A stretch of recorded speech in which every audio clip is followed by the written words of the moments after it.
Hi అందరికీ నమస్కారం. మనం ఈ వీడియోలో కర్నూలు వ్యవసాయ మార్కెట్లో వేరుశెనగ ధరలు ఎంత పడుతున్నాయో తెలుసుకుందాము. స్టాక్ ఎంత వచ్చిందో తెలుసుకుందాము. ఈరోజు స్టాకు 188 క్వింటాలు రావటం జరిగింది.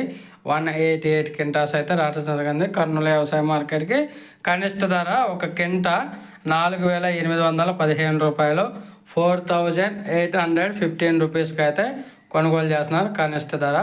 అలాగే మధ్యస్థ ధర వచ్చేసి 8,169 రూపాయలు, 8,169 రూపీస్కి అయితే కొనుగోలు చేస్తున్నారు మధ్యస్థ ధర. గరిష్ట ధర టాప్ అండ్ టాప్ ధర చూసుకుంటే 9,209 రూపాయలకి అయితే కొనుగోలు చేశారు. 9,209 రూపీస్కి అయితే కొనుగోలు చేస్తున్నారు కర్నూలు వ్యవసాయ మార్కెట్లో వేరుశెనగ ధరలు. మీ ఏరియాలో వేరుశెనగలు ఎంత పడుతున్నాయి, మీరు ఎక్కడి నుంచి చూస్తున్నారో కామెంట్ రూపంలో తెలియజేయగలరు. Thank you.